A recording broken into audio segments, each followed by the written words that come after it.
Ok, então, boa tarde, pessoal. Obrigada pela presença, por me permitir compartilhar com vocês esse estudo que nós estamos fazendo aqui da psicoterapia. Gratidão também a quem ouvir aqui as gravações.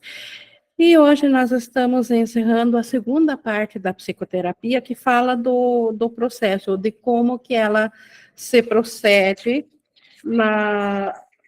a cura, como que ela procede na psicoterapia. E a gente já tinha visto as limitações que o psicoterapeuta tem quando ele não vê o irmão igual a si. Nós vimos a religião, a parte da religião a ver com a psicoterapia, que a gente viu que a verdadeira psicoterapia e a verdadeira religião, na verdade, elas, como têm o mesmo propósito, elas são um só. E que a terapia convencional não cabe na religião, mas a religião convencional também não leva à verdadeira religião, que é a volta da consciência da unicidade. Depois vemos o papel do terapeuta, ouvimos o processo da enfermidade e da cura, na última sessão a definição de cura, e hoje na sétima, então, na conclusão, o relacionamento ideal entre paciente e terapeuta. E lembrando que aqui, embora ela tenha sido inicialmente escrita devido a dúvidas dos terapeutas, mas a questão só foi levantada pelos terapeutas. A resposta é a todos nós, porque todos nós, nos nossos relacionamentos, nós temos trocas de cura a todo instante, a cada vez que nós nos relacionamos com o nosso irmão, ou mesmo conosco mesmos, nós estamos praticando ou a cura ou o afastamento. Então, isso aqui de modo algum pode ser restrito ou pensado num canal tão limitado quanto seria se tivesse sido escrito apenas para terapeutas de profissão, ou para aqueles que oficialmente trabalham em terapias, porque, na verdade, todos nós trabalhamos aliás, todos nós nos relacionamos de um modo ou outro com um universo de pessoas. E aqui nós vamos ter, então, esse relacionamento ideal, que é o relacionamento curado, ou então o relacionamento que permite a cura, porque se nós já estivéssemos em relacionamentos curados, não estaríamos aqui aprendendo.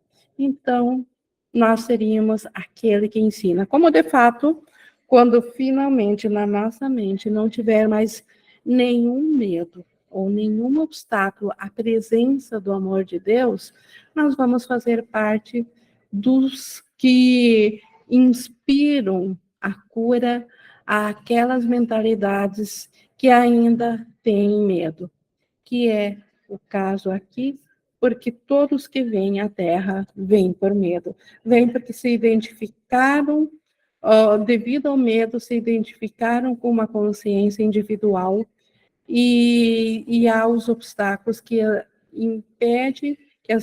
que nos impedem de lembrarmos da nossa realidade. E sendo assim, nós precisamos da terapia, nós precisamos de cura, e aqui nós vimos em cada sessão o quanto nós vamos encontrar essa cura nos relacionamentos, em nenhum outro lugar.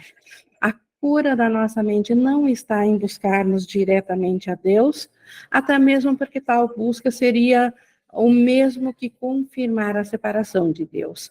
Mas a cura está em voltar a reconhecer a unicidade daquilo que nós separamos, daquilo que nós excluímos de nós mesmos, jogando fora da nossa consciência.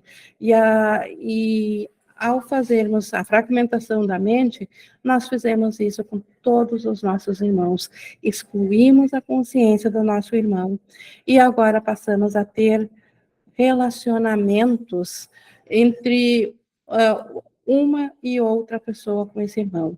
Então, a cura, necessariamente, ela precisa retornar aonde que está a causa da doença. E a causa da doença está sempre na ruptura.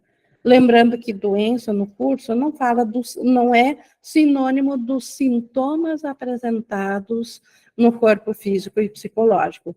Os sintomas, como uma gripe, um câncer, isso são sintomas que foram materializados devido a uma doença na mente, e a doença na mente é a crença da separação, é a ruptura inicialmente de Deus, mas que depois foi projetada para com o nosso irmão. Então, nós nos vermos separados do nosso irmão, esta é a doença.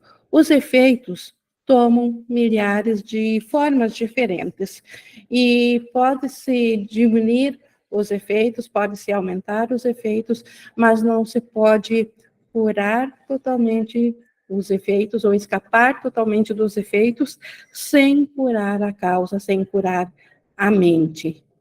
Então, hoje, já que a cura, ela sempre vem dentro de relacionamentos, nós vamos ver, então, o relacionamento ideal entre paciente e terapeuta. Ou poderíamos dizer o relacionamento ideal entre nós e nossos irmãos, ou entre nós e quem quer que a gente esteja se relacionando, seja em pensamento, seja em palavras ou sem palavras, seja vendo essa pessoa ou só lembrando dessa pessoa. Mas antes de iniciar, então, essa leitura comentada, eu convido vocês a se unirem a mim, como a gente sempre tem feito antes de iniciarmos a leitura comentada, que é para reforçarmos para nós mesmos, para nós não nos distrairmos, ao propósito que nós viemos trazer aqui para esse estudo. E o nosso propósito é aprendermos do Espírito Santo, e por isso nós queremos nos colocar de maneira alerta, mas sem nenhuma tensão. Então, podemos respirar pausadamente, profundamente, e assim trazer para a nossa consciência, para a nossa mente, a nossa vontade, a nossa decisão de que esse estudo seja dirigido pelo Espírito Santo, pois ele é o professor em cada um de nós, que nos traz o entendimento libertador que essa lição tem por meta nos apresentar. E assim, já conectados com essa vontade de sairmos de lado e permitirmos que o Espírito Santo nos oriente no entendimento, nós estamos prontos para vermos, então, o que Jesus tem a nos trazer sobre esse relacionamento ideal entre paciente e terapeuta. E ele inicia dizendo: quem, então, é o terapeuta e quem é o paciente? Isso é uma sequência do estudo anterior, onde nós vimos que a definição de cura, que ninguém é curado sozinho, e que o terapeuta é curado por oferecer a cura ao paciente. Então, se é o paciente que traz a cura ao terapeuta, embora que no comportamento pareça o contrário, pareça que o terapeuta está oferecendo a cura ao paciente, nesse caso, então, quem que é o terapeuta e quem é o paciente? No fim, todos são ambos. Então, tanto o paciente, ele recebe a cura quando o terapeuta a aceita através do paciente, assim como o paciente é curado e o terapeuta é curado junto também nessa troca. Então, ambos são paciente e terapeuta. Aquele que precisa de cura tem que curar. Isso aqui reflete a lei do céu, também vale aqui na separação, que é dar e receber são o mesmo. Dar e receber vêm juntos. Então, aquele que precisa de cura, ele precisa curar. Então, o terapeuta terreno é alguém que também precisa de cura, mas ele só pode ser curado através da doação da cura. Então, ele tem que curar. Médico, cura a ti mesmo. Isso aqui é um apelo que Jesus nos faz, porque só existe a nossa própria mente, não existem duas mentes. Então, tudo que nós vemos lá fora precisa ser curado dentro de nós. Quem mais existe para ser curado? Se a mente é una, e de fato só Deus não criou duas mentes, então quem que precisa necessariamente de cura? Aquele que vê a outra parte não curada, aquele que vê a doença. Então, o terapeuta, vendo o pedido de ajuda no irmão, ele também necessita de ajuda, ou ele não teria a capacidade de captar aquilo que o irmão está apresentando como sendo a realidade do irmão, como sendo uma doença. E quem mais tem necessidade de cura? Cada paciente que vem para um terapeuta lhe oferece uma chance para curar a si mesmo. Então, nós já vimos, numas aulas anteriores, que a cura é santa. Então, cada paciente que vem, ou cada amigo que vem para se queixar para nós, e nós nos lembramos na mente, em pensamento, de que a realidade dele não é essa, esse paciente veio como uma oportunidade, ou esse amigo veio a nós como uma oportunidade de nos lembrarmos que aquilo que os sentidos nos relataram não é a realidade, que esse mundo não é a realidade de Deus, que esse mundo onde aparentemente existe ajuda é apenas uma projeção, uma sombra de uma crença equivocada da mente. Então, cada paciente, então, ele dá essa chance, ou cada amigo que nos venha, é uma chance para nós curarmos a nós mesmos. Ele é, portanto, esse paciente ou esse amigo, ele é, portanto, seu terapeuta.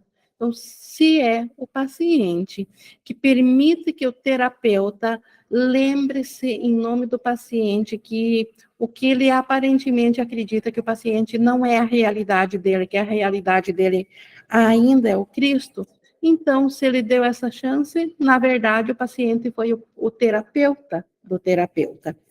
E cada terapeuta tem que aprender a curar com cada paciente que vem a ele. Então, ninguém vem ao acaso. Então, cada terapeuta precisa aprender a curar. Aprender a curar é aprender a perdoar a si pelo que ainda ele está vendo fora, porque essa não é a realidade. Assim, né, o terapeuta, assim, passa a ser seu paciente. Então, invertem seus papéis entre paciente e terapeuta. Deus não conhece a separação. Ele tem o conhecimento de que tem apenas um filho. Como que Deus poderia oferecer uma cura através de um canal que não oferecesse a cura para ambos, tanto para aquele que está servindo de canal, como aquele que é temporariamente o que está na ponta desse canal, que está para receber essa mensagem, que seria o paciente, e o canal seria o terapeuta. Se Deus só conhece um filho, as dádivas de Deus não podem ser dadas isoladamente ou separadamente. Elas podem aparentemente ser bloqueadas por decisões individuais devido à nossa crença de que nós somos individuais. Mas Deus jamais dá uma dádiva separada. Tudo que ele dá é o seu filho, e o seu filho é a única existência que há. O seu conhecimento se reflete no relacionamento ideal entre paciente e terapeuta. O conhecimento de Deus, que conhece a tudo que é real, a tudo que existe, porque só há o que Deus cria. Então, isso se reflete aqui no sonho, no relacionamento ideal entre paciente e terapeuta. Deus vem aquele que chama, Deus vem aquele que chama, que é o paciente chama, e nele, em Deus, ele, aquele que ouve, né, aquele que chama, reconhece a si mesmo. E esse a si mesmo está em maiúsculo porque é o Cristo. Então, o paciente, na verdade, quando ele vem em terapia, em busca de cura, seja de uma ainda de uma forma separada, porque ele não tem consciência ainda que ele está pedindo por separação, mas unido ao terapeuta, o terapeuta reconhecendo que esse pedido de ajuda é dele também, o que acontece? Esse chamado, como ele vem da unicidade, porque o terapeuta reconheceu a unicidade do irmão, esse pedido, ele chega a Deus. E em Deus, esse que pediu, que é o paciente, junto com o terapeuta, eles se reconhecem em Deus como sendo o próprio Cristo. A memória do Cristo vem quando a mente estiver totalmente curada, quando ela abrir mão de todo o autoconceito de separação, de todo equívoco. Pensa com cuidado, professor e terapeuta, em quem é aquele por quem oras e quem é aquele que tem necessidade de cura.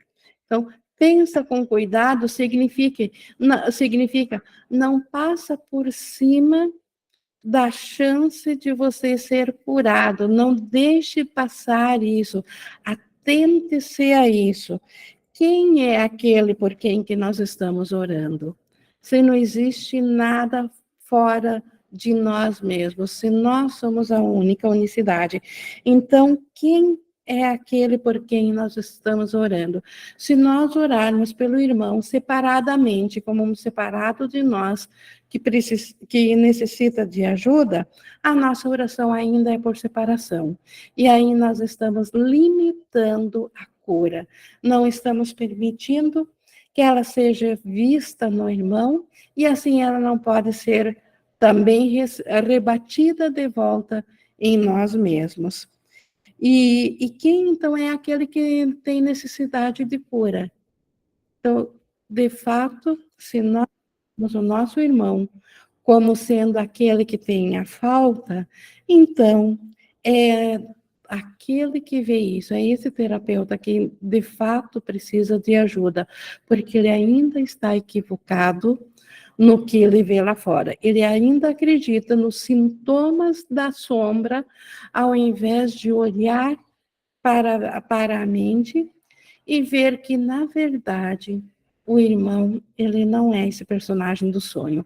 A mente do irmão, ela ainda é tal como Deus a criou. O altar de Deus não foi profanado. Só num sonho de separação. A nosso pedido, com o nosso acordo, é que o irmão pôde pensar que ele é um ser separado, que ele é uma consciência individual. Então, sempre que o irmão vem a nós, o irmão não sabe ainda, ele acredita que ele necessita de ajuda. A nós é dado a chance de sermos curados ao responder a esse irmão. Como responder? Nós vamos ver aqui adiante. Então, como responder a esse irmão que acredita que necessita de cura, mas que nós sabemos na nossa mente que não é a realidade, que ainda é a nossa mente que está vendo lá fora o que ela acredita como sendo verdadeiro dentro de si. Por que isso, esse tipo de oração? Pois terapia é oração. Oração é todos os nossos desejos, nossa vontade, aquilo que determinamos que nós queremos, o nosso querer é oração. Terapia também é um querer de ver curado, então terapia é oração e a cura é o seu objetivo e o seu resultado. A cura, a terapia verdadeira, ela quer a cura, porque embora não seja real a separação de Deus, de fato, a crença na separação, ela existiu e ela trouxe os efeitos, e nós estamos vivenciando as sombras desse efeito, dessa ideia. Então, precisamos da cura na mente. O que é oração, senão a união de mentes em um relacionamento no qual Cristo pode entrar? Qual é o relacionamento que Cristo pode entrar? Cristo só pode entrar naquilo que é íntegro, naquilo que ele cabe. Cristo não cabe em meia mente. Então, nós, isoladamente, não temos como conceber ou permitir que os pensamentos de Cristo ou a consciência de Cristo retorne a nós. Mas, unido ao irmão, Cristo imediatamente retorna à nossa consciência. Então, não há salvação individual, porque não há ser individual. Então, o Cristo, ele é convidado e ele só pode entrar onde duas aparentemente separadas reconhecem-se como sendo o mesmo. Este é o convite e este é o lar de Cristo. Essa é a sua casa para a qual a psicoterapia o convida. A cura da mente é isso, é simplesmente o reconhecimento da unicidade das mentes com o irmão. Isso convida a cura a entrar, isso convida ao Cristo se restabelecer como sendo a realidade. O que é a cura de sintomas quando há sempre um outro a ser escolhido? O que é a cura física terrena diante da cura da mente? Porque na cura dos sintomas, na cura física aqui, sempre é possível escolher outra doença e outro sintoma e outra doença. Nunca se livra totalmente dos sintomas, porque a causa ainda não foi vista, ainda não foi chegado à causa. Então, que importância, então, tem a cura desses sintomas, se igual é temporário, se igual vai aparecer outra coisa. Isso aqui é para nós nos atentarmos o quanto tem de valor a cura da mente diante do nada, e de fato é nada, a cura de sintomas aqui.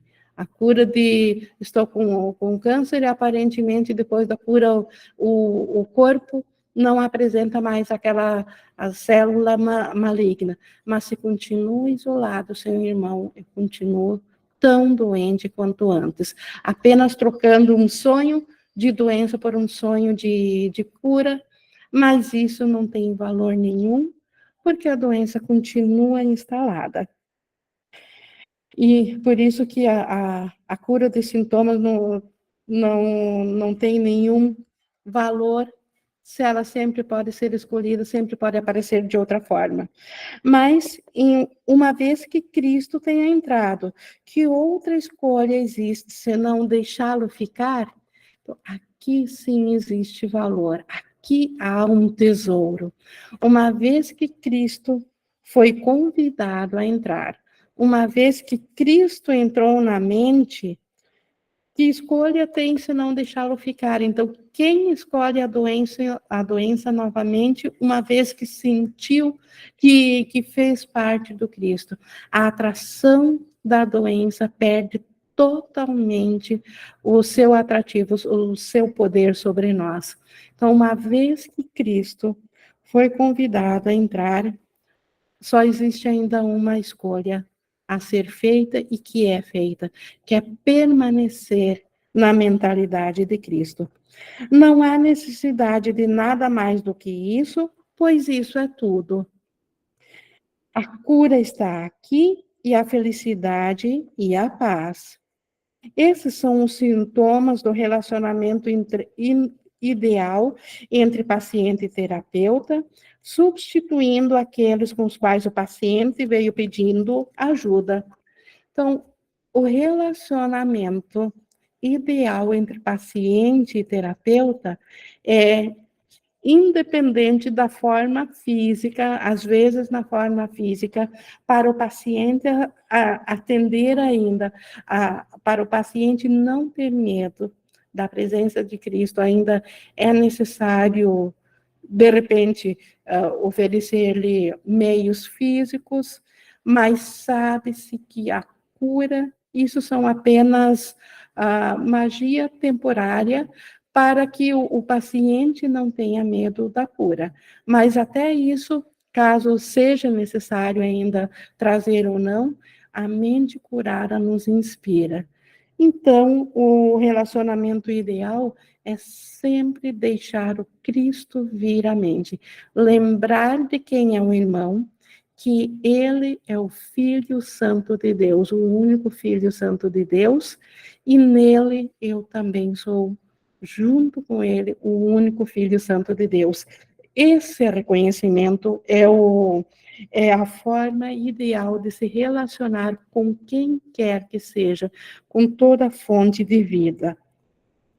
A fonte de vida só existe um, com todo aspecto de vida aqui. Fonte de vida é só Deus. Então, e tudo está nessa fonte de Deus.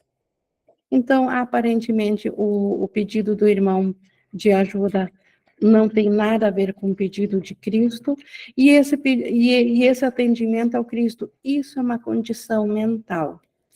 Eventualmente, se o paciente já está pronto para receber isso, o terapeuta ou nós podemos ser inspirados a falar algo a isso a nosso irmão, e na grande maioria dos casos, o irmão sequer fica ciente de que nós vimos o Cristo nele e que nisso a cura foi dada, porque muitas vezes o irmão ainda usa como defesa a doença, e se ele ficasse sem os sintomas da defesa, sem a aparente doença, ele acreditaria que teria que aumentar a dose do sintoma, teria que procurar uma doença maior ainda para servir para fugir de Deus, para se esconder de Deus, porque toda doença foi feita para isso, para comprovar que Deus não pode entrar aqui, porque isso aqui é um esconderijo onde nós escondemos de Deus no corpo, e agora Deus não pode nos encontrar para cobrar a conta que nós acreditamos que temos para com Ele, a conta da dívida, por conta de um pensamento de separação. Então, nós vendo que nada disso é real no irmão, aquilo que viu em nós que nada disso é real, também nos inspira ao que é dentro do comportamento ideal a ser feito, porque na mente é sempre isso. O comportamento é sonho, é ilusão, e não entra no nível do curso, embora que por reflexo, por efeito secundário, também no comportamento sejamos levados a ser assertivos. Seguindo no 3, o processo que acontece nesse relacionamento nesse relacionamento ideal entre paciente e terapeuta, é de fato aquele no qual o terapeuta diz no seu coração. Então, ele pensa isso, ele diz no seu coração ao paciente que todos os seus pecados foram perdoados junto com os seus próprios. Este este é o processo, então, esta é a linha de pensamento que traz a cura. No seu entendimento, no seu coração, naquilo que o terapeuta sabe e aceita como verdadeiro, ele reconhece que todos os pecados que o irmão acredita que tem, ou seja, que tudo que veio a partir da crença de separação de Deus, foi perdoado, e junto nisso, todos os pecados do terapeuta foram perdoados junto. Ou seja, a crença de separação do terapeuta, por isso que ele também está junto com o paciente, foi perdoado junto com o do paciente. Qual poderia ser a diferença entre cura e perdão?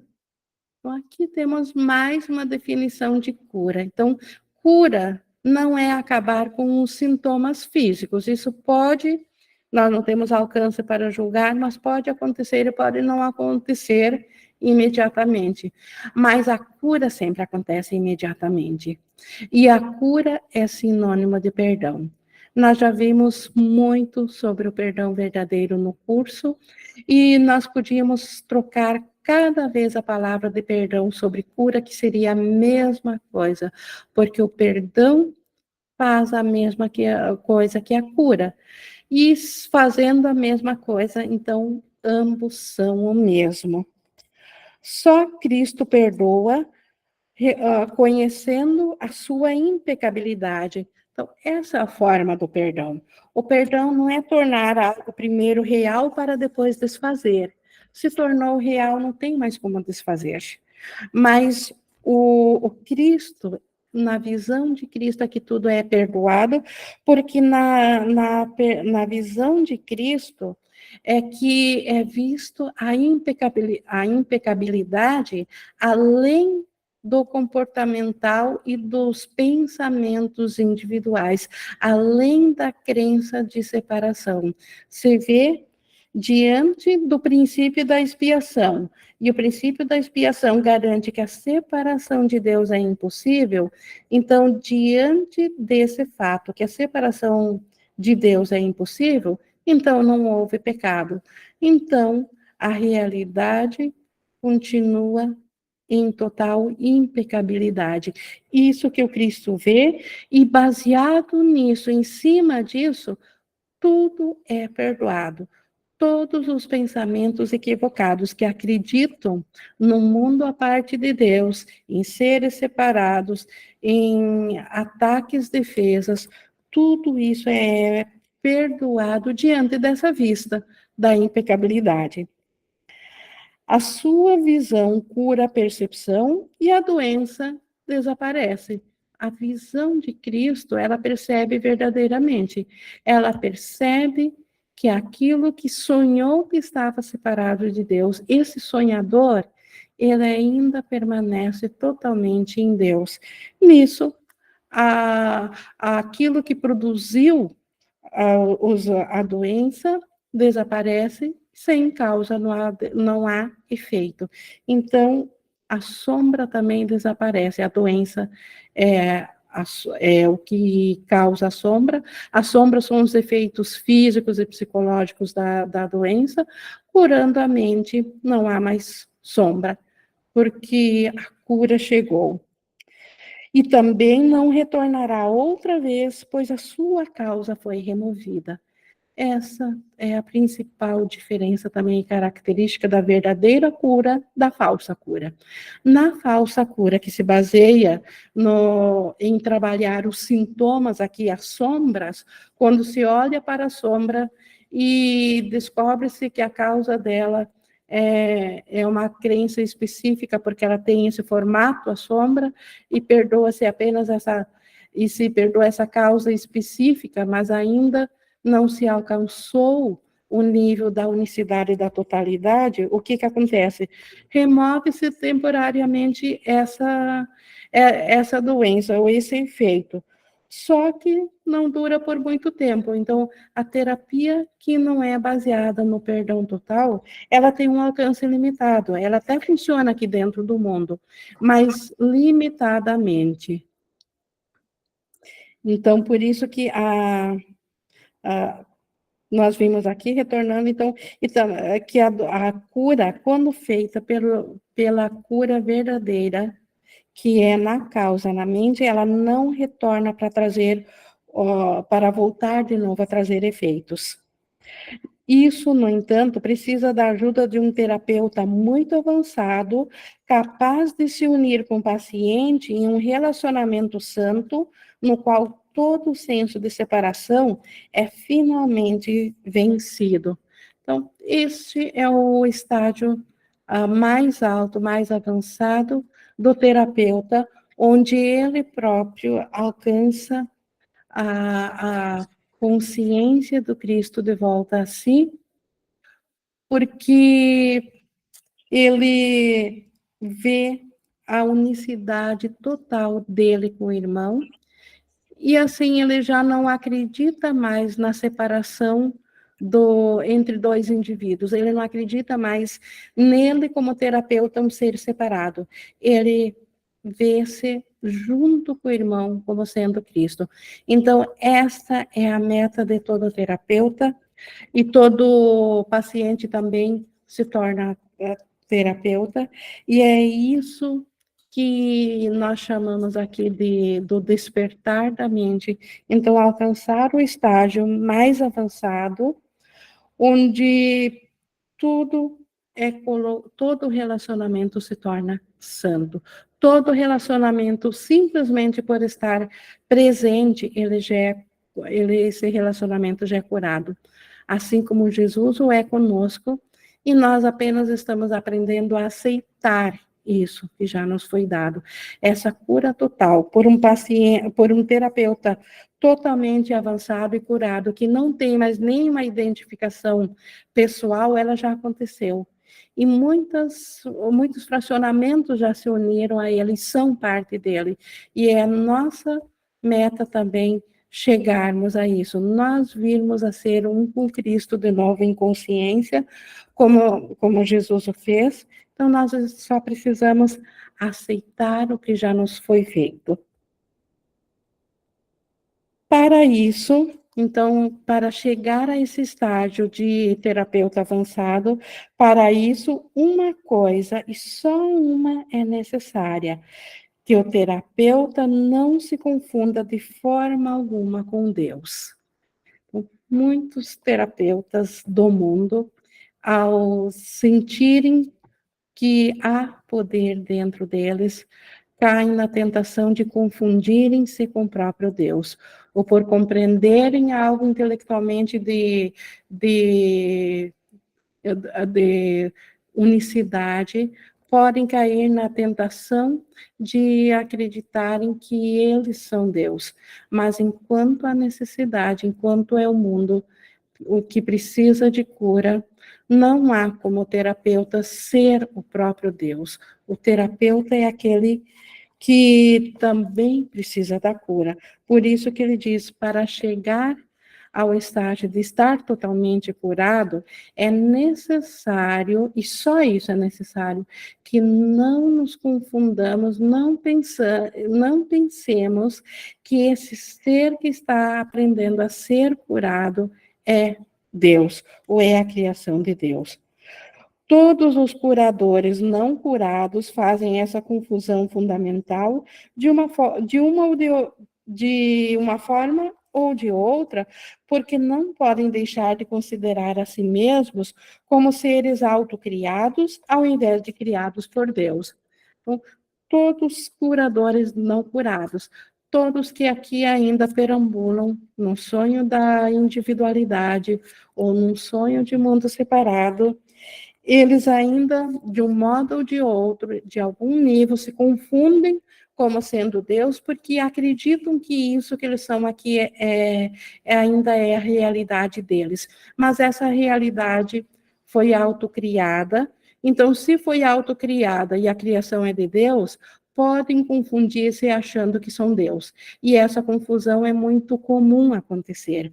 Por isso que esse alerta aqui, que jamais caiamos na tentação de acreditarmos que enquanto estamos aqui ainda em consciência, sendo curados, que nós temos essa parte que está sendo curada, que está ciente de si, que essa parte é Deus.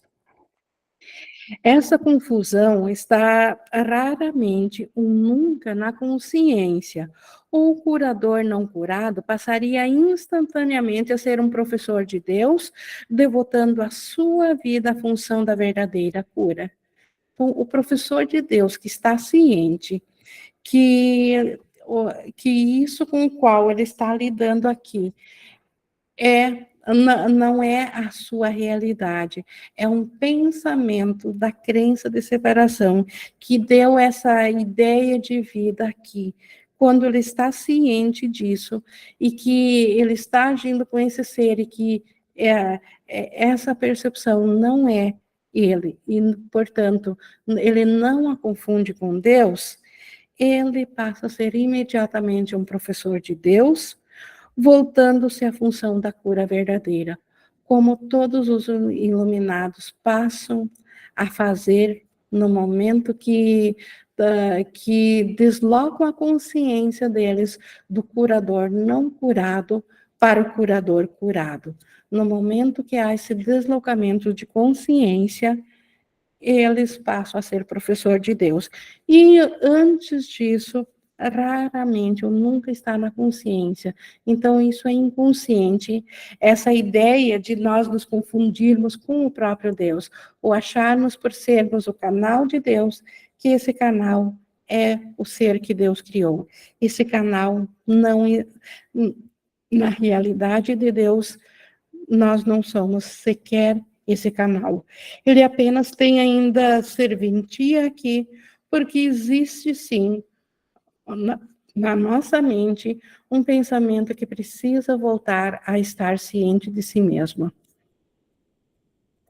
Antes de atingir esse ponto, então, de vir a ser professor de Deus, ele pensava estar a cargo do processo terapêutico e era, portanto, responsável pelo seu resultado.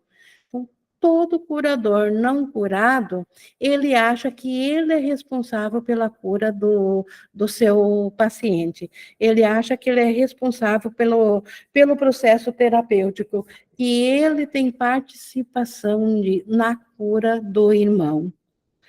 Os erros de seu paciente, assim, passaram a ser seus fracassos, e a culpa veio a ser a capa escura e pesada para o que deveria ser a santidade de Cristo. Então, o terapeuta que acredita ainda que ele detém algum poder, mesmo que ele pensa que seja de Deus, mas ele confunde que ele tem esse poder dentro dele, ele se torna responsável, ele acredita que ele é responsável por passar isso ao seu paciente. E cada vez que o paciente tem sintomas de cura, esse terapeuta pode acreditar que ele teve sucesso, então, e cada vez que o paciente não apresenta sintomas de cura, o terapeuta, ele passa a sentir culpa, porque ele passa a se sentir fracassado na cura, porque ele se confunde como sendo aquele que traz a cura. O Márcio levantou a mão, por favor. Wing, eu acho que aqui cabe aquele exemplo que nós conversamos no privado, por ligação esses dias. Esse equívoco que nós temos muitas vezes, né? Nós não, mas que nós podemos ver por aí em algumas situações, aquelas consciências, né? Aquelas que dizem assim: Jesus fala comigo, o Espírito Santo está falando aqui comigo. Ah, Jesus me mandou fazer isso, Jesus me mandou fazer aquilo. Como se fosse algo que Jesus, então, ele está trazendo uma mensagem para esse eu aqui, e esse eu aqui agora é responsável em transferir essa mensagem para os outros eus. Então, isso é um exemplo muito comum disso que você está falando aqui. A gente se confunde, né? Então, eu ainda tenho especialismo com essa imagem, eu ainda tenho dificuldade de soltar questões com essa imagem, então eu trago a santidade para a imagem e fico divulgando essa santidade para não olhar para o quanto eu ainda tenho apego a essas características, a essa existência. Então eu quero trazer Deus para viver aqui comigo. E aí eu saio falando por aí que, ó, gente, peraí, deixa eu dar um recado aqui que o Espírito Santo me mandou fazer isso. O Espírito Santo mandou pintar a porta de vermelho, o Espírito Santo mandou fazer tal coisa. E tá dentro disso, né? A pessoa, ela tá ouvindo os pensamentos intelectualizados, ela sim tem uma compreensão grande da metafísica, ou pode ter entendido o que é um curso em milagres, então ela ouve os próprios pensamentos espiritualizados, acredita neles e fala que isso é Jesus ou o Espírito Santo. É só isso que está acontecendo, viu, gente? Todo esse povo que vocês escutam falando que Jesus fala com eles aí, é só eles ouvindo os próprios pensamentos espiritualizados deles mesmos. Porque, como eu digo sempre, Jesus fala com a Ing, fala com qualquer um que está aqui a todo tempo. Jesus não manda recado.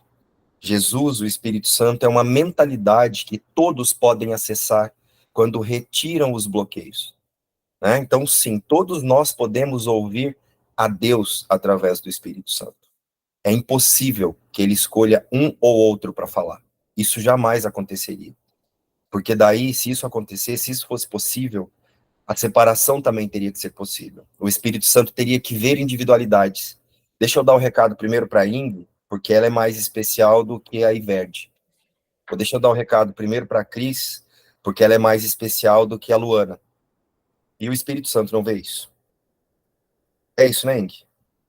É isso, obrigada por trazer esse ponto, e até podemos citar, dentro disso que o Márcio trouxe, o próprio curso, o SEM, que a gente simbolicamente fala de um Jesus, porque ainda precisamos de símbolos na sala de aula, mas não há uma mensagem sendo trazida de algo separado, de algo de fora, ainda é da nossa mentalidade certa, que nós, como tomadores de decisão, decidimos não ouvi-la e nos identificar com algo falso, que é essa individualidade aqui. Então, através da individualidade, estamos aprendendo a ouvir agora essa mensagem que vem da unicidade, da mentalidade de Cristo, que somos todos nós. Então, em última instância, sim, a própria mensagem do curso é de nós mesmos para a nossa consciência que esqueceu-se quem ela é. Então, para nós lembrarmos, obrigado por trazer isso, Márcio, é exatamente isso. Então, confundir-se com Deus é acreditar que nós somos essa consciência individual que está recebendo, mesmo que seja que o curso, se ele for separado, isso é confundir-se com Deus. Então, há necessidade, sim, da nossa mentalidade voltar a lembrar-se de quem ela é. E é isso que estamos aprendendo via unicidade. E não há dúvida que algumas consciências acessam essa mensagem com mais clareza, porque se permitem retirar bloqueios para acessar isso. Então, pode ser que a Ingrid acesse essa mensagem, essa comunicação em única instância, mas por quê? Porque ela se determinou a isso, se motivou a isso, mas não é uma dádiva ou uma habilidade que o autoconceito desenvolve. Eu ainda não faço isso porque eu não quero, eu ainda tenho bloqueios, eu ainda coloco a minha atenção em apegos que faz com que essa comunicação não fique clara. Mas está tudo bem, uma hora ou outra isso vai acontecer para todos, né? Não é algo meu, da Ing, da Iverde ou da Cris. Isso está disponível para todos que querem isso agora. E Obrigado. vem de todos, da mente certa de todos. Da mente certa de todos. Obrigado, Ingrid. Seguindo aqui, então, no 4.6, a culpa é inevitável naqueles que usam o próprio julgamento ao tomar as próprias decisões. Então, o terapeuta que acredita na sua preparação, na sua decisão, ele é inevitável que ele vai se sentir culpado diante dos resultados que aparecem. E a culpa é impossível naqueles através dos quais o Espírito Santo fala.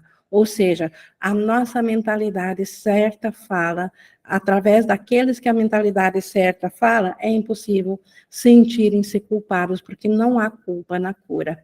A Rosane também levantou a mão, por favor. Oi. Nessa linha de comunicação entre o Márcio e a Ing, esse pensamento, eu quero ver se faz sentido o que acontece comigo. Tem situações que às vezes eu penso, às vezes não. Quando eu estou em dúvida e não consigo, o meu racional, aí eu penso assim, não, eu vou conversar com a Ing. Aí eu vou lá, reformulo como que eu vou ser bem clara e objetiva com a Ing. Dali a pouquinho já vem a resposta. Ah, esse é um pensamento racional. A Ing vai ter que responder assim, assim, assado. Aí eu saio daquela condição e eu não preciso mais ir perguntar para a Ing. Esse pensamento, ele é da mente certa? Sim, eu vou te responder, então, o que acontece, Rosane? Por um instante, você abre mão da tua individualidade por buscar unir-se a mim, a Ing. Mas nesse instante de unir, de buscar a Ing, tem uma fagulha verdadeira que reconhece da unicidade. E aí você, nisso, abriu o canal para a mentalidade certa. E isso não é só contigo, isso a muitos acontece. O simples lembrança de lembrarem, de pedir a quem eles sabem que teria a resposta na mentalidade certa, já é o convite e já é a abertura para a resposta vir, porque a resposta nunca é minha pessoal, ela sempre é aquela da mentalidade certa, e o simples fato, você simbolicamente, ou aqui no comportamento, ainda precisa de um símbolo, e você usa a mim como símbolo, mas não o meu ser, não a Ing como verdade. E essa abertura, ela permite para que quando você um pouquinho depois, esqueceu-se do especialismo de Rosane Ing, quando você está distraída disso, a resposta te venha e você nem sequer mais precisa falar comigo, porque você já recebeu, também já acessou aquilo que está em todos. Aí eu percebo nessa condição, assim, ó, até eu reflito sobre isso, mas é aquele hábito de ouvir a voz de alguém e de conversar com alguém. Isso, às vezes, assim, me dá uma sensação de vazio. Bah, mas então não preciso mais nem conversar com a Ingrid, mas faz sentido, sim, o que você comentou, sabe? Mas eu sinto que eu tenho ainda aquele hábito, mas daí quando vem a resposta, aquilo passa, também fica uma paz, sabe, uma tranquilidade, e não tem mais aquela necessidade da conversa, né? Porque não há, mas nós ainda estamos no mundo separador aqui, então nós precisamos ainda de símbolos para nós nos lembrarmos do que realmente, de onde queremos colocar a nossa vontade. Obrigada, Ingrid. Márcio, quer comentar alguma coisa nessa resposta? Sim, porque a pergunta da Rosane e a sua resposta é algo que a gente tem falado nos nossos estudos nesses últimos dias. A gente está estudando sobre a inveja, né? E dentro do sistema de pensamento da separação, existe uma confusão que a gente muitas vezes usa assim: eu admiro tal pessoa, eu admiro aquela pessoa. E aí a gente muitas vezes fica buscando a pessoa por admiração, que é diferente do que... É bem isso que a Rosane acabou de trazer, né? A admiração, ela faz eu imaginar que eu não tenho e que um dia eu vou ter o que essa pessoa tem. Então, eu fico ali a partir... É só mais um aspecto da inveja, e eu chamo isso de admiração, né? Então, eu admiro a Ing, eu admiro a Nádia, eu admiro a Suzy. Só que se eu olhar bem, eu admiro porque ela tem e eu não tenho. Então, isso é inveja. É só dentro do sistema da separação, eu dando um outro nome para a inveja primordial, que veio lá da separação. Isso que a Rosane acabou de nos trazer e você explicou é a inspiração. Nós inspiramos uns aos outros através da nossa devoção. Então a Ing, ela tem uma postura que nos inspira, né? Quando a gente lembra da Ing, a gente lembra de metafísica, a gente lembra de um curso em milagres nessa única instância, nessa pureza. Então o que acontece é isso que a Ing acabou de dizer. Muitas vezes, por eu usar esse símbolo ou aquele outro como inspiração, eu abro espaço para que a mentalidade certa, para que a percepção corrigida atue ali naquele momento. Então, nós estamos o tempo todo nos inspirando uns aos outros, quando nós nos colocamos num lugar de igualdade.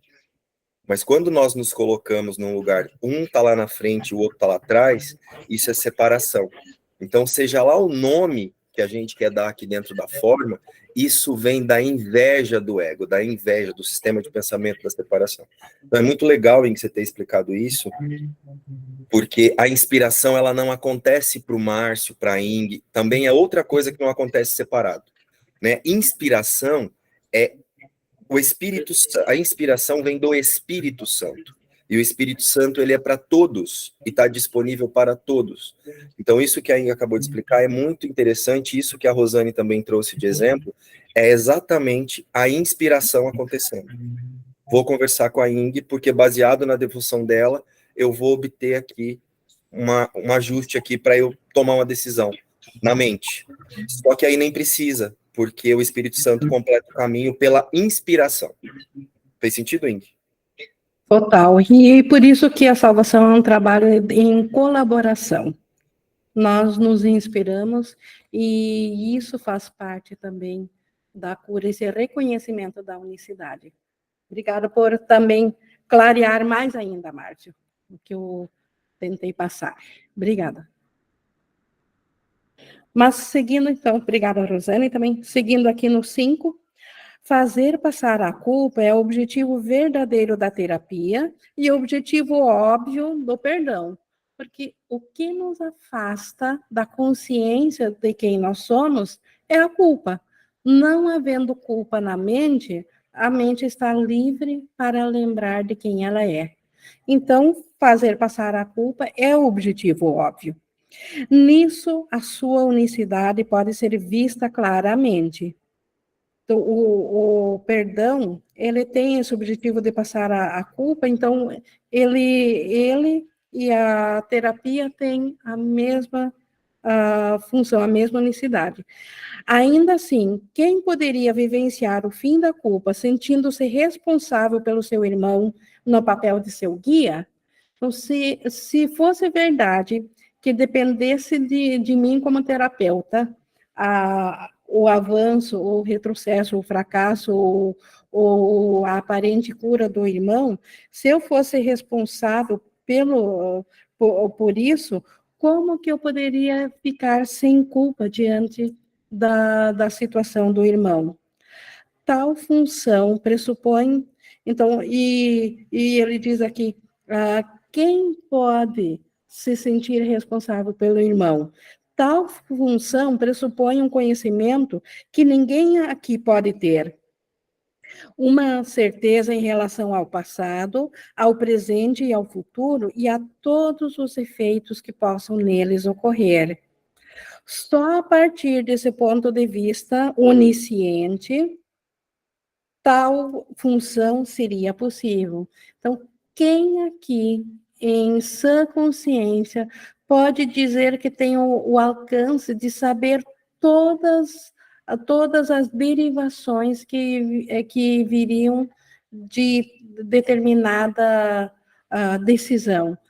Quem pode aconselhar aqui, sabendo que tudo que havia sido envolvido no passado e que vai acontecer no futuro, e todos que tenha envolvido nisso, qual a melhor situação a todos? Quem em sã consciência poderia dizer que tem o alcance de saber disso? Então, de fato, nenhum terapeuta terreno tem a mente totalmente consciente ou totalmente abstrata e completa para ter esse alcance. Contudo, nenhuma percepção é onisciente. Óbvio que, se fosse onisciente, ela seria conhecimento, não seria percepção. Então, a percepção, ela percebe algo porque tem algo que ela ainda não vê, então não é conhecimento. Por isso que nenhuma percepção é onisciente, e o diminuto ser de cada um só contra o universo não é capaz de assumir a posse de tal sabedoria, exceto na loucura. Então, que terapeuta poderia assumir por conta própria que ele sabe o que é melhor para o paciente? Só se ele tivesse uma onisciência de saber tudo que envolve, é que ele poderia dizer com propriedade o que o paciente deveria fazer. Então, a ninguém aqui, dentro da condição de terapeuta, de curador não curado, pode assumir tal posse de tal sabedoria. Que muitos terapeutas são loucos, é óbvio. Nenhum curador não curado pode ser totalmente são. Então, até mesmo nós que podemos eventualmente, só porque estamos no caminho certo, nos considerarmos já bastante sons, é claro que ainda mantemos um grau de loucura, porque ainda temos limitações, porque ainda temos algo a ser desfeito na crença de separação, ou não nos viríamos aqui identificados numa consciência limitada, ou seríamos o próprio conhecimento. Então, antes do despertar, antes de sabermos ser o Cristo, nós somos curadores não curados, que precisam ser curados juntos no processo da cura. Contudo, é tão insano não aceitar a função que Deus te deu, quanto inventar uma outra que Ele não te deu. Então, não aceitar a função que Deus nos deu, de vermos o Cristo no irmão, não aceitar isso é tão insano quanto inventar que Deus quer que eu cure meu irmão por entendimento próprio, ou por decisão, por terapia, porque eu sei o que é melhor para ele. Deus não me deu esse papel, só existe um curador, e nós o chamamos de Espírito Santo para termos uma mentalidade, para termos um símbolo para atingir essa mente curada. Então, o Espírito Santo é o único que tem esse alcance. Então, Deus não nos deu a função de sermos o curador. O Espírito Santo é o curador. O terapeuta avançado não pode nunca, de forma alguma, duvidar do poder que está nele. O poder está dentro de nós. O terapeuta avançado não duvida que o Espírito Santo está nele. E também não duvida da sua fonte. Também não duvida que Deus é a fonte do Espírito Santo. Ele compreende que todo poder na terra e no céu pertence a ele, devido a quem ele é. O terapeuta avançado, ele sabe que tem todo o poder no céu e na terra, aqui, para permitir, na sua visão, que tudo seja curado, devido a quem ele é, porque ele aceitou do Espírito Santo a visão de Cristo que ele é. Então, como Cristo, ele sabe que tem todo o poder. E isso que ele é, deve ao seu Criador, cujo amor está nele e não pode falhar. Então, nunca o terapeuta avançado, o curador curado, ele sabe que o poder está nele, ele não se confunde com o Criador, mas ele sabe que o poder também é dele, porque ele é parte do Criador. Então, e o Criador compartilhou tudo em igualdade com ele. O Criador não reteve nada. Pensa no que isso significa. Ele tem as dádivas do próprio Deus para distribuir.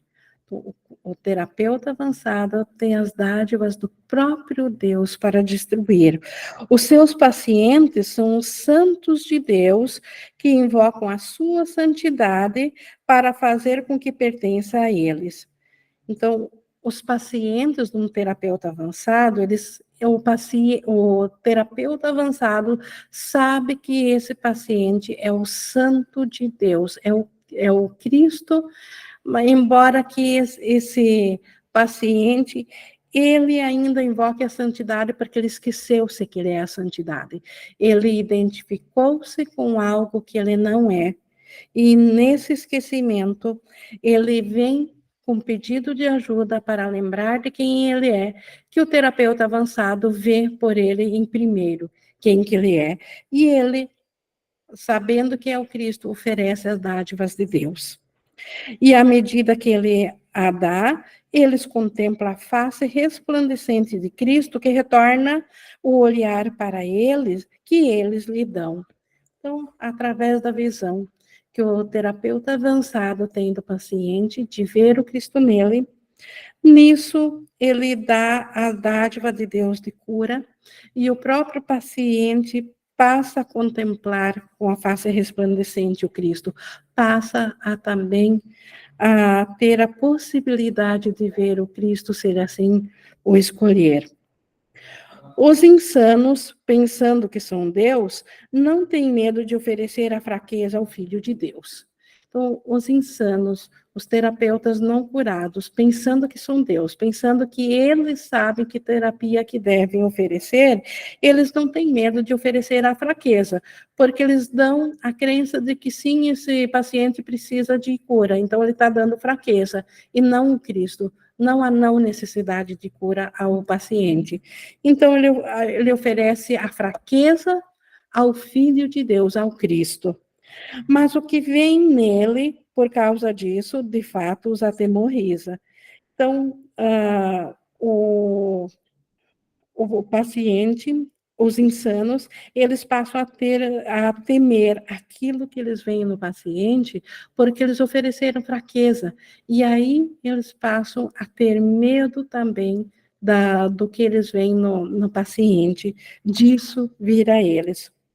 O curador não curado não pode senão ter medo de seus pacientes e suspeitar neles a traição que vê em si mesmo.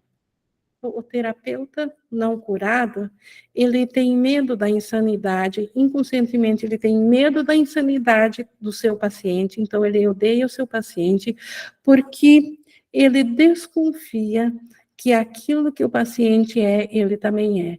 Então, a traição que ele vê no paciente, essa traição ele também fez a Deus, porque ele também acredita que ele separou de Deus. Então, ele passa a ter medo, a temer ao paciente e se isolar mais ainda como separado do paciente.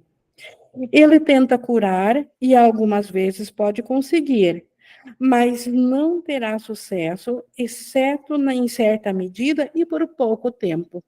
Então, ele pode até, eventualmente, em honestidade, buscar uma cura, ele de fato pode ter sucesso em alternar entre sintomas de cura e sintomas de doença. Aparentemente, o paciente pode ficar melhor, mas sempre só por algum tempo, sempre ainda alguma coisa afetará esse paciente, porque não foi uma cura verdadeira.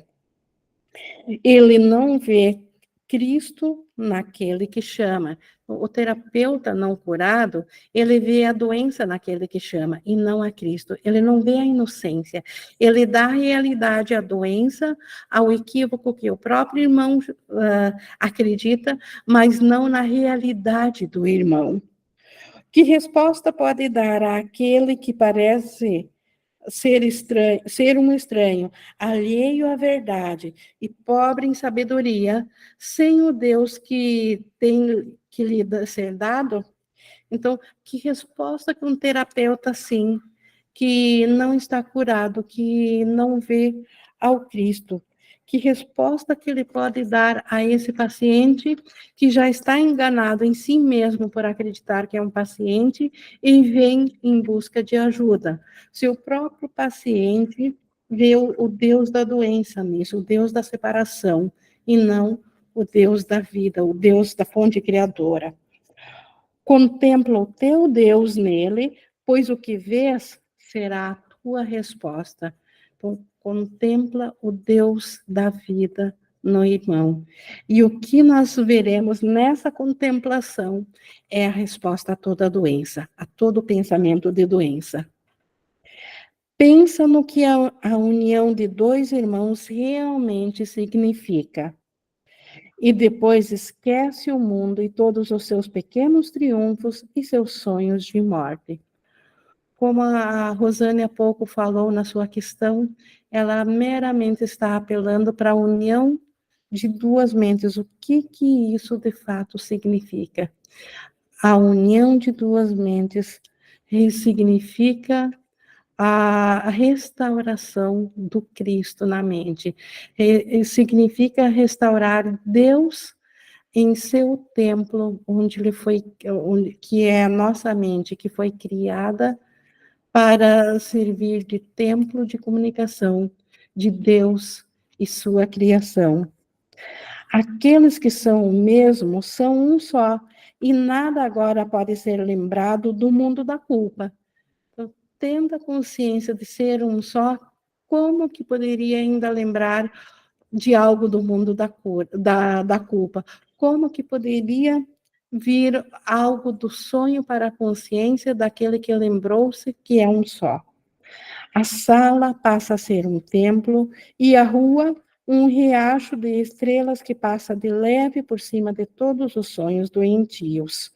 Não está falando aqui do mundo real, do sonho feliz, que ainda é nossa consciência aqui, ainda ciente do mundo feito a partir da separação, mas não mais se contradizendo com o céu, não mais em oposição ao céu.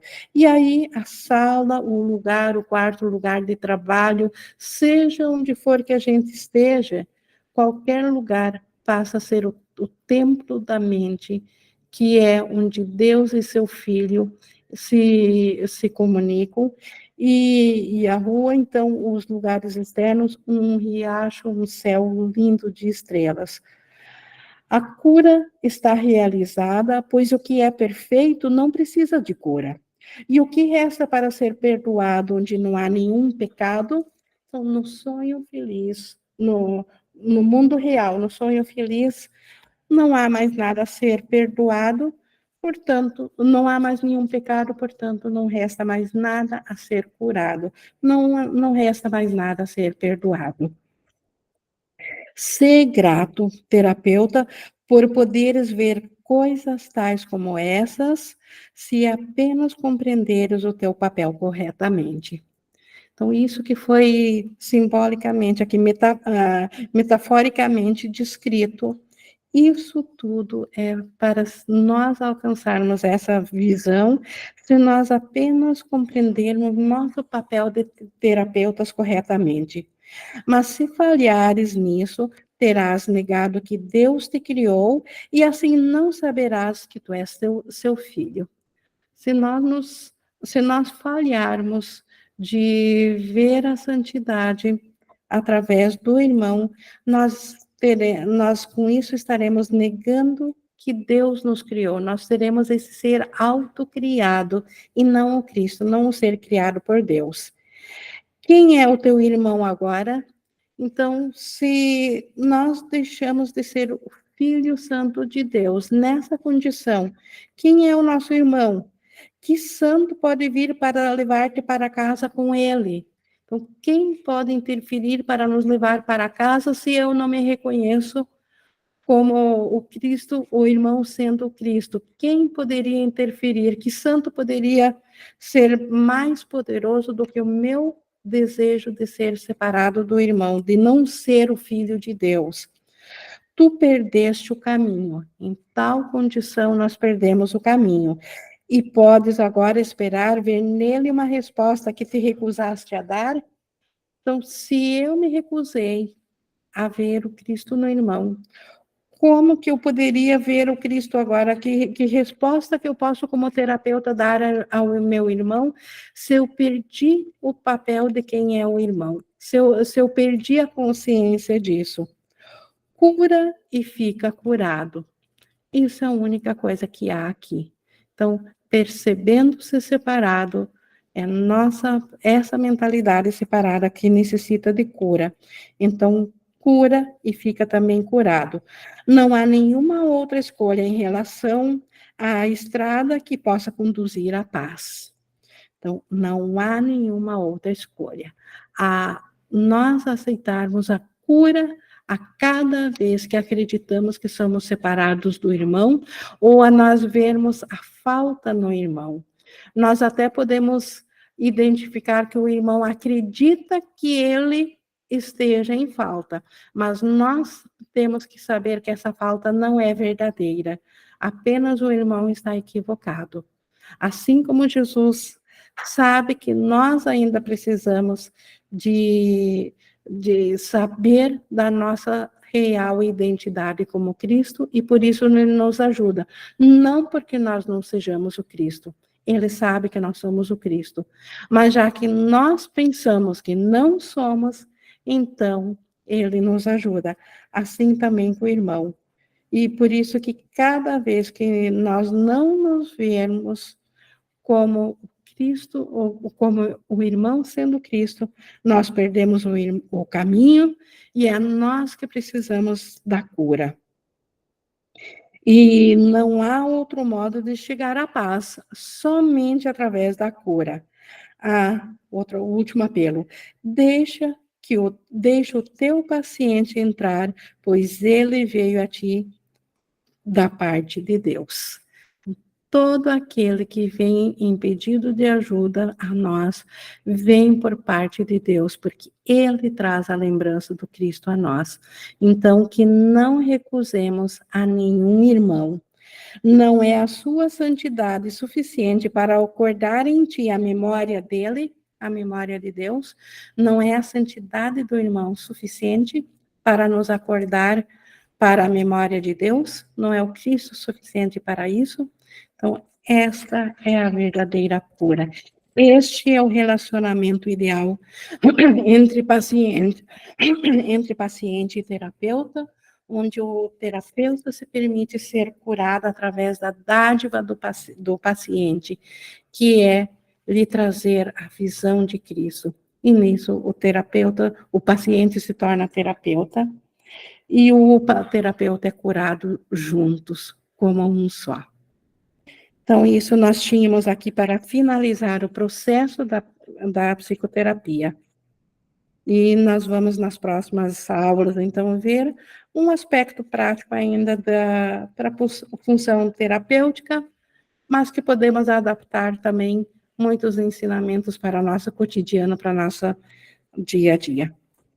Nós já tivemos aqui, com grande gratidão, várias interações, mas se alguém gostaria de trazer mais alguma coisa, estamos abertos agora à interação.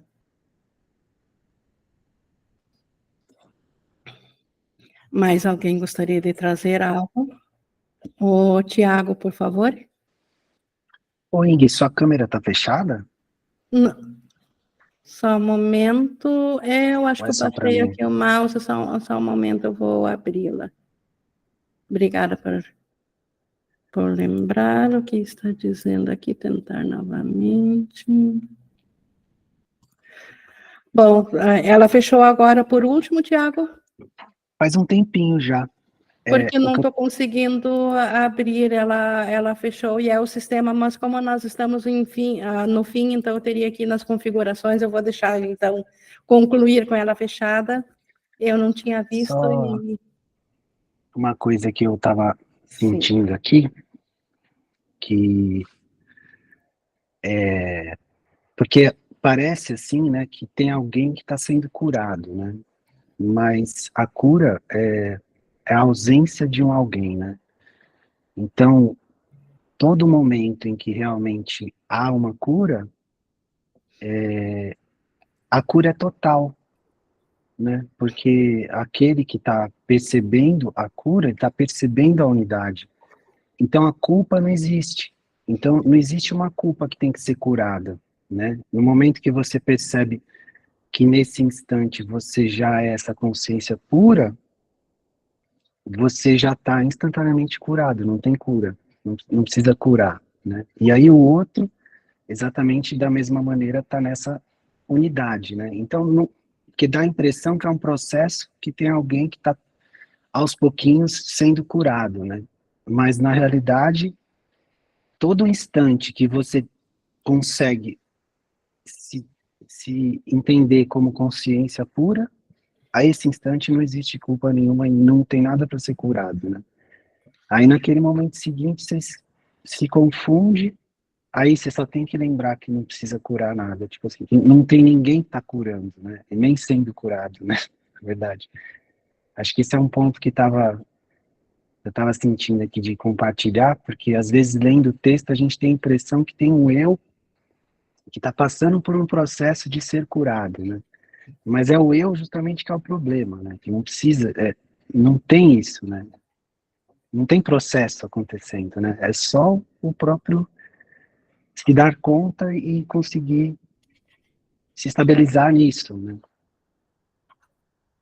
E é isso que o curso diz, como é simples a salvação. Então, o que nós chamamos de processo aqui é o desfazer dos bloqueios a essa consciência que você está trazendo, Tiago. É um pensamento lógico e é tão simples a salvação. As resistências e a culpa que torna isso tudo engenhoso e difícil, mas isso são apenas outros nomes para a resistência e para o desejo ainda de ser separado de Deus. Aquele primeiro momento de crença de separação, tomando ainda no mesmo instante que aparentemente existe resistência, está tomando a mesma decisão pela separação. Ainda não se decidiu pela salvação. Então, o processo é isso, tornar-se ciente disso para saber escolher novamente. Sim. E acho que tem a ver com essa questão do instante santo, né? De estar se dando conta de que esse instante é o único que está aqui, que é real, né? E aí essa relação com a culpa do passado e das imagens que estão definindo, né? Aqueles que estão ali, que a gente está se relacionando, mas essas imagens, elas são justamente os obstáculos, né? Que nesse instante já está tudo realizado, né? Esse instante dessa consciência que é o Cristo, né? Acho que isso é muito libertador, isso, assim, se dar conta disso, assim, eu queria compartilhar também. Esta experiência que todos nós buscamos, é essa experiência, vivenciar isso, experienciar isso, porque nem tem como trazer a experiência em palavras, mas as palavras apontam para o saber disso, para a experiência, para ter esta certeza, e por isso que ela na certeza, é tão simples, e é exatamente isso, Tiago. Essa simplicidade maravilhosa, né, desse momento. Obrigado. Isso, obrigada. Mais alguém gostaria de trazer uma contribuição? Márcio, por favor. E isso, Tiago, que você trouxe, esse momento, essa explicação que você trouxe, é a iluminação. É só isso que é a iluminação. Chega um momento em que você vai fazendo isso tantas vezes repetidas, um exemplo, você ajusta, você tem esse instante, aí como você disse, aí logo você se distrai. Só que vai invertendo, conforme você vai trabalhando a sua devoção para uma única meta, isso vai invertendo, você vai ficando mais tempo consciente, até que tem um dia que você percebe que você nunca mais saiu daí. Você fica o tempo todo assim, nesse lugar. E é muito simples e é muito comum. E pode acontecer a qualquer momento com todos nós. Pode acontecer com você agora, baseado nisso que você acabou de dizer. Pode ser que daqui a pouco você saia e você se perceba que você está nessa experiência e você vê que ela não vai mais embora. É muito simples a iluminação. A iluminação é só um posicionamento de consciência que você não se equivoca mais diante de nada do mundo, entendeu? E uma das coisas que impedem a mente de ficar nesse lugar são as concessões que nós aprendemos a fazer. Sabe, assim, ó, com o Thiago eu me comunico assim, mas com a minha mãe é assado, com a minha avó é assim. Então são os apegos que nós temos com a personalidade que faz com que a gente não perceba que é assim o tempo todo. Então, assim, ó, com a Índia eu falo assim, mas quando é com o João é desse jeito, com aquela outra pessoa é de outra forma, entendeu? Então, assim, então nós temos no mundo muitos convites para a gente ficar com a percepção equivocada. Mas isso que você falou é muito comum e tá tudo bem também a gente se distrair com os convites, porque faz parte do roteiro. E enquanto a gente tiver, né, imaginando que tá aqui, isso vai acontecer com todos, né? Até Jesus teve lá as tentações do deserto, que é esse convite para se distrair, né? Então até Jesus passou por isso. Só que chegou um momento em que ele não se equivocou mais diante de nada. Então isso vai acontecer com você. Isso vai acontecer com todos, até os que não estão aqui fazendo um curso de milagres, né? Sabe aquela pessoa que nem sabe ainda de um curso de milagres? Isso já está acessível a ela agora e vai acontecer com ela. Isso é um fato. Foi muito legal você trazer isso, porque é simples assim mesmo. Não é nada mirabolante. É isso, Ing.